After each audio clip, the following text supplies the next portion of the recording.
বিসমিল্লাহির রহমানির রহিম। প্রিয় দেশবাসী, আসসালামু আলাইকুম।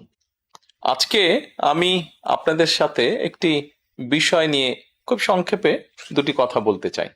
যে বিষয়টি সমাজের প্রত্যেকটি শ্রেণী পেশার মানুষকে স্পর্শ করে। যে বিষয়টি কি সেটি সেটি হচ্ছে আমাদের পরিবেশ।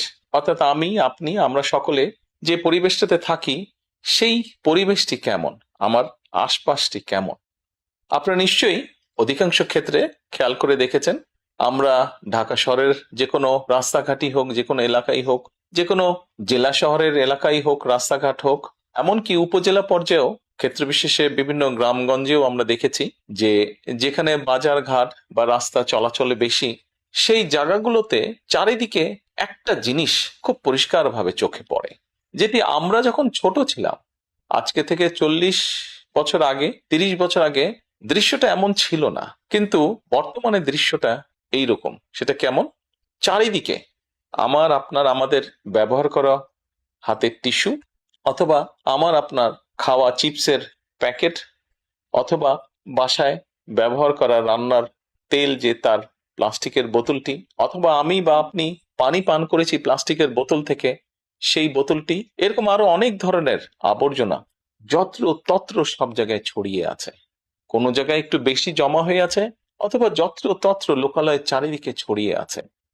চিন্তা করে দেখুন তো, আপনার ঘরে, যে ঘরটিতে আপনি থাকেন, যে বাসাটিতে আপনি থাকেন, যদি চারিদিকে এমন টিস্যু ছড়িয়ে থাকতো, যদি চারিদিকে এমন আবর্জনা ছড়িয়ে থাকতো, আপনার কাছে কি ভালো লাগতো দেখতে? নিশ্চয়ই না, আমাদের কারো কথাই ভালো লাগতো না। কবি তো সুন্দরভাবে লিখেছেন, সবুজ শস্য শ্যামলা আমার এই ভুবন।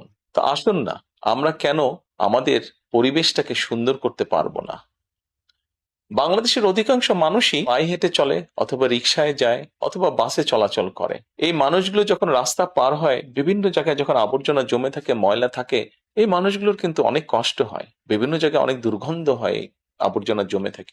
তবে আমরা যদি সকলে মিলে একটু সচেতন হই, আমরা যদি নিজেরা সচেতন হই, যত্রতত্র যদি আমাদের ব্যবহারকৃত আবর্জনাগুলো যদি যত্রতত্র আমরা না ফেলে দিই, আমরা যদি একটি নির্দিষ্ট জায়গায় এই আবর্জনাকে জমা করি এবং নির্দিষ্ট উপায়ে যদি এটাকে পরে ধ্বংস করি, তাহলে যেমন আমাদের পরিবেশটি ভালো থাকবে, ঠিক একইভাবে আমরা আমাদের পরিবেশটাকে সুন্দরভাবে রাখতে পারবো। দেখুন, অনেক জায়গায় আমি দেখেছি, গত কয়েক মাসে যখন আমি দেশের বিভিন্ন জায়গায় গিয়েছি, হয়তো কোনো একটি পুকুরের পাশ দিয়ে যাচ্ছি, দেখেছি পুকুরের ভিতরে বিভিন্ন রকম ময়লা স্তূপ হয়ে পড়ে আছে, অথবা পুকুর পাড়ে বিভিন্ন ময়লা স্তূপ হয়ে পড়ে আছে। অথচ একসময় কিন্তু এই পুকুর পাড়ে এই মানুষ বিকেলে বসতো, গল্প করত পরিবার পরিজন নিয়ে, কিন্তু এখন আবর্জনার জন্য সেটি সম্ভব হয় না। ঢাকা শহরেও বিভিন্ন পার্ক আছে, বিভিন্ন জেলা শহরেও বিভিন্ন পার্ক আছে। আমরা পার্কগুলোতে যাচ্ছি বিকেল বেলায় পরিবার পরিজনকে সাথে নিয়ে, কিন্তু গিয়ে যখন আমরা চিনেবাদাম খাচ্ছি, অথবা চিপস খাচ্ছি, অথবা বাচ্চারা লজেন্স খাচ্ছে, খেয়েই আমরা জিনিসটা সেখানে ফেলে দিচ্ছি। আমরা যখন যাই তখন হয়তো যারা পরিচ্ছন্ন কর্মী তারা হয়তো পরিষ্কার করে রাখছে, কিন্তু আমরা যখন বেরিয়ে আসছি তখন আর সেটি আগের মতন পরিষ্কার থাকছে না।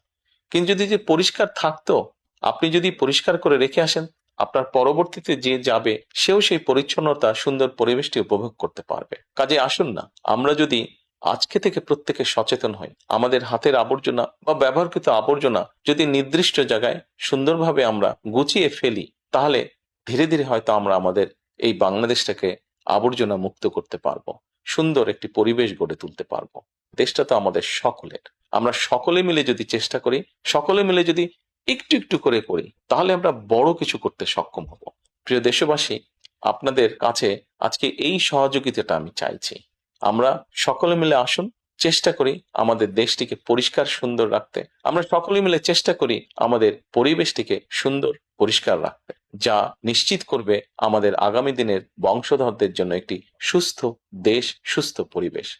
সকলকে আন্তরিক ধন্যবাদ। আসসালামু আলাইকুম।